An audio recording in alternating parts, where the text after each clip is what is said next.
Hey, what's going on everyone? Welcome back to another episode of Star Wars Coffee, where in today's episode, we will explore the idea that Disney and Lucasfilm may be getting a little sloppy as we get closer and closer to the rise of Skywalker. Then, we will scrutinize over the fact that Disney itself has leaked a major spoiler from Episode 9, and finally, we will deal with the fact that this continues to validate all of the leaks. That's today here on Star Wars Coffee. I have spoken.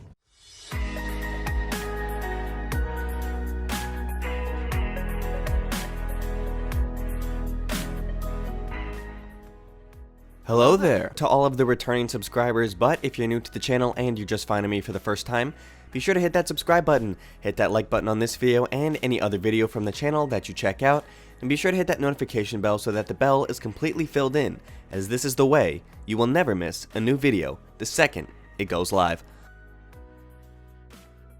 So you may be thinking, there's no way that a major conglomerate like Disney, who owns vast swaths of companies that we don't even know that they own, most general audiences don't know that Disney in fact owns ESPN, etc., has accidentally leaked a major spoiler from the biggest blockbuster film.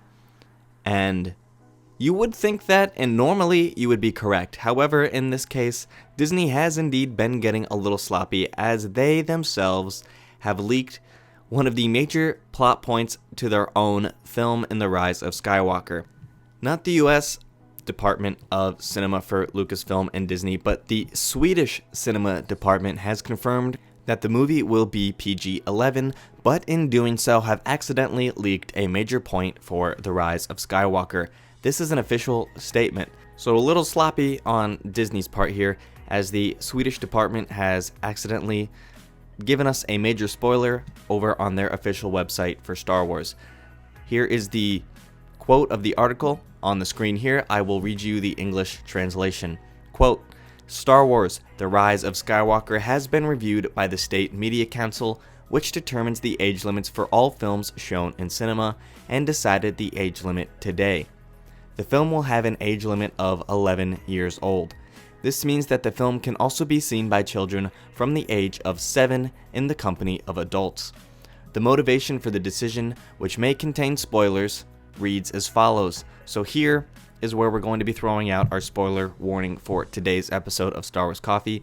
Here on out, we will be getting into the plot leaks and the spoilers from The Rise of Skywalker, so please consider this your spoiler warning. Reading that last line one more time. The motivation for the decision, which may contain spoilers, reads as follows. The portrayal features elements of frightening and intimidating moods, battles with shootings and people pierced by laser swords, intense space battles, powerful explosions and crashing spaceships, as well as a terrifying man who draws the life force out of people. This can cause strong fear and anxiety. The petition is considered to be detrimental to the well-being of children under 11 years of age. We also find out the exact length of the film when it is shown in Swedish cinemas, which becomes 2 hours, 21 minutes, and 41 seconds. The Rise of Skywalker has a Swedish premiere on December 18th. I know, you caught it. You definitely caught it. If you've been following this channel, you're definitely aware of where the boo-boo was in the Department for Star Wars Sweden, and that would be the line where they said, battles with shootings and people pierced by laser swords, intense space battles, powerful explosions, and crashing spaceships, as well as a terrifying man who draws the life force out of people. Uh-oh. Probably shouldn't have said that, but they did, giving us more confirmation of the leaks being true in The Rise of Skywalker, specifically from the most credible source, in my opinion, up to this point, being Jedi Leaks. We know that this portion of the film is going to be taking place in the third act in the Emperor's Arena, where Rey and Kylo will be taking on the Emperor, and this is where Palpatine's obviously going to be sucking the life force out of Ben Solo and Rey in order to rejuvenate himself to his much younger state. So now we're going to dive into the Jedi Leaks leaks to give you the exact context for the spoiler that Star Wars Sweden has given us. So we're going to take a direct quote from that so that there can literally be no interpretation different than the fact that the Disney team in Sweden has confirmed a major part of the rise of Skywalker. Quoting from Act 3 of the Jedi Paxos Leaks. During this conversation, Sidious reportedly confirms Rey's lineage and goads her to take on a lightsaber to strike him down, very much like how he encouraged Luke to do the same thing 30 years prior, telling her that only in killing him will she gain the power needed to save her friends.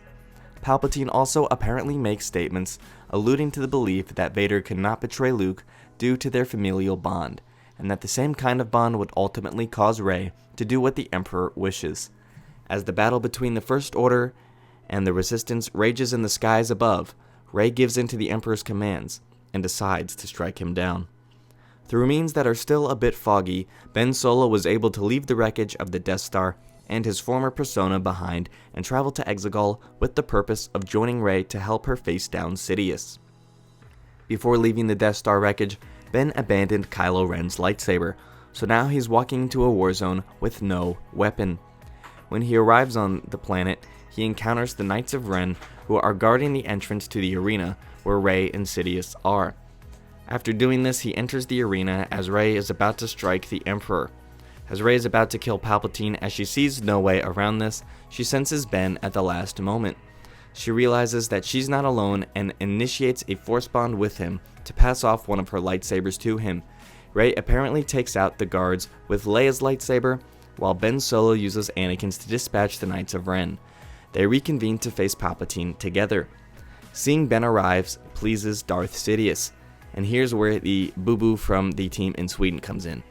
Palpatine then uses his power to bond them together and begins to siphon power and direct it into himself. As the power flows into him, the once decrepit Palpatine stands tall and strong once again, restoring himself to a much younger, healthier state. So clearly here is the confirmation of the Disney team in Sweden that clearly verifies in the Jedi Paxos leaks, at the very least this portion of the leaks from Act 3, where we can clearly see the correlation between that and the Sweden statement. Intense space battles, powerful explosions, and crashing spaceships, as well as a terrifying man who draws the life force out of people. Clearly, there can be no mistake that this is obviously referring to Palpatine, especially if you're familiar with the leaks and have been following this channel for a while. Clearly, Disney needs to tighten the belt when it comes to looking at these leaks, given the fact that the film comes out in 9 days, and this is going to be a big spoiler for anybody who actually reads this statement as a general audience goer in Sweden. Luckily, most Americans cannot read Swedish, so that's not a problem. However, I translated it for you, and we can definitely confirm that portion of the Jedi Paxos leaks. So the closer we get to the film in just 9 short days, if you're seeing it on that Thursday like myself, you're going to be likely know what you're going to be getting. If you're familiar with the leaks enough, if you follow this channel, you clearly are, and I would expect the film to not deviate too much from these leaks, as clearly time and time again, the more promo that comes out, the more valid they seem. Again, I've said it before and I'll say it again, it's not just some vacuous display of fan fiction. Clearly, these leaks had true sources, credible sources who have actually been involved. And as I've explained before, but I'm going to do it again here, the fact that people are just saying that these leaks coming from people who've seen the TV spots or the trailers early is clearly just a misnomer, because the fact that these leaks have come out way before the final trailer, way before any of these TV spots, they may have been around in such a complete fashion during the first trailer that we got for the film and the D23 footage. But besides that, every other leak, all of the details that we've been gotten are so specific, and thus far, given all of the promotion of the film, have been so accurate. And you know these TV spots weren't done in time because they hadn't actually finished filming and doing reshoots and editing. As we know, just recently the film was only completed. The film was just completed, the cast had just seen it earlier this week or at the very tail end of last week, and the idea that these leaks continuing to just come up with TV spots and piecing these pieces together is just ridiculous. So for the fact that anybody out there who may be doubting the validity of these leaks at this point, let's just hone in on the simple fact, very in plain simple terms. The Swedish cinema department has confirmed the movie will be PG-11. The official Sweden press release for StarWars.com in Sweden, StarWars.se, if you want to go check it out for yourself. Last time I checked, the article is still available for you to see. I screenshotted it, I put it in the video so that you can see that it was actually there, has simply said the following that gives way to the fact that these leaks are credible by saying there's a terrifying man who draws the life force out of people, almost exactly matching the leak from Jedi Paxis. So the idea that these leaks are just vacuous fanfiction clearly is continuing to fall apart more and more. Let me know what you guys think about these leaks in the comments down below. Do you agree with me that the closer we get, the more we see that these leaks are clearly not just some fanfiction? Let me know with the comment down below. Thank you guys for watching. May God bless you and the Force be with you. If you enjoyed this episode, and frankly, even if you didn't, don't forget to subscribe. And if you want to help spread the word, please give this video a thumbs up and tell your friends to subscribe. Please check out the official Star Wars Coffee merchandise, and don't forget to check out all of the content playlists on this channel, including The Rise of Skywalker, The Mandalorian, and much more.